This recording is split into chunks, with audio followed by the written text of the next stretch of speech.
I'm Ronnie Chan. I'm the co-chair of CCG. Welcome to the Global Young Leaders Dialogue.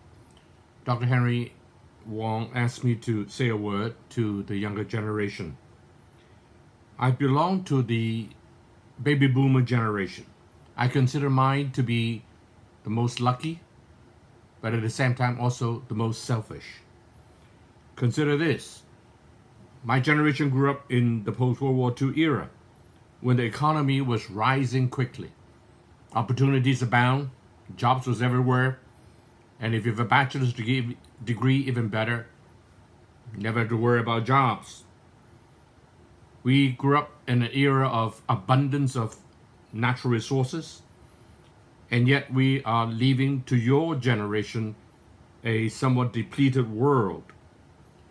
My generation inherited a clean environment, clean air, clean water, clean soil, clean ocean, and yet 70 years later we leave to you dirty air, dirty water, polluted soil, a heated up ocean. Terrible. My generation grew up, yes, after World War II, of course there's a lot of national debt, but because the economy was growing fast, quickly the debt was paid down. And then we begin to accumulate debt. And there's so much of it now that there's just no way my generation can ever repay it. So what happened? You pay it. And we never even thank you for it, nor apologize. Let me give you another one. During my generation's lifetime, for the most part, if you live in the West, that everybody believed that the next generation will always be better than our own, and ours is always better than the last generation. That game, I believe, in the West is over. What about China? In the PRC, the first 30 years was pretty bad. The following 40 years was absolutely on the rise. Maybe it will last for another 10, 20, 30 years. But what's next?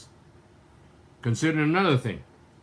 Your generation is living at a time when the global situation is greatly changed. My generation, the baby boomers, we lived under Cold War. That was pretty dangerous, but at least it was relatively stable. And since 1990, with the fall of the Soviet Union, we live in an age of Pax Americana that lasted perhaps 15 years. But now, whether you like it or not, it is ending.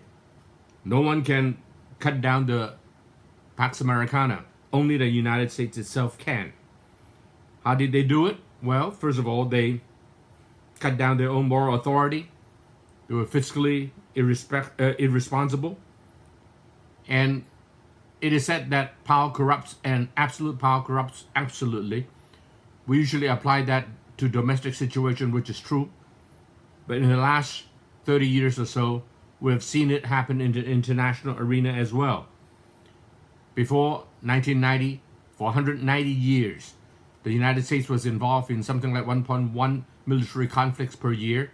Since 1990, roughly, it has been engaged in 6.1 per year. Terrible. And then also, of course, as is always the case, the waning of any civilization is always coinciding with pride.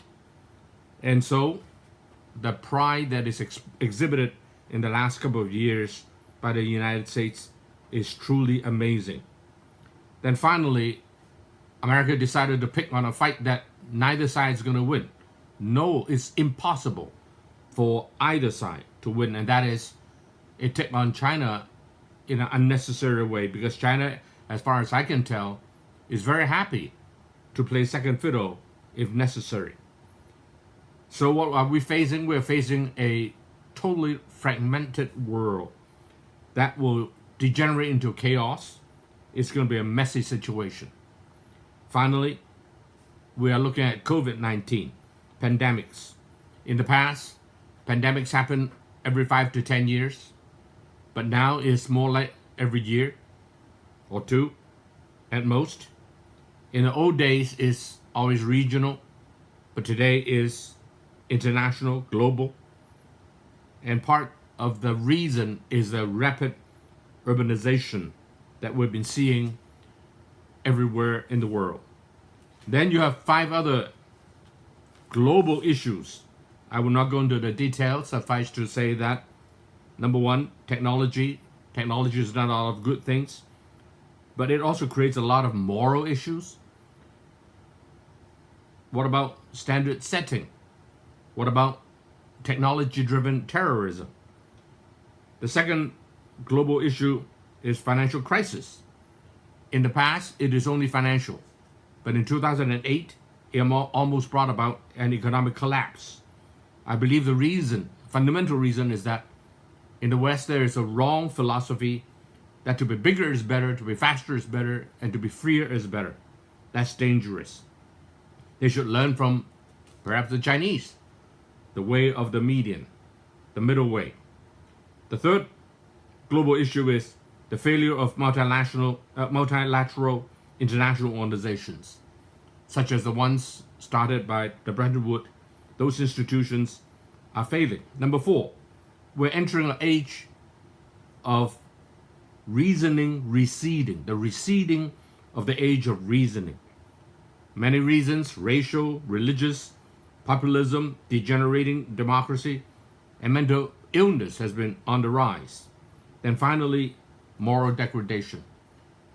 These are all serious issues that your generation have to face. So I hope that all of you will be able to keep a cool head. Sure, be passionate about good things, think boldly, think out of the box, but at the same time, don't get blindsided by the real situation that I've tried to describe to you. All I can say is I wish all of you in this young generation all the best, that hopefully you will be wiser than my generation, more responsible than my generation, that you will be able to pull the world up instead of my generation, which pull it down. All the best to you all.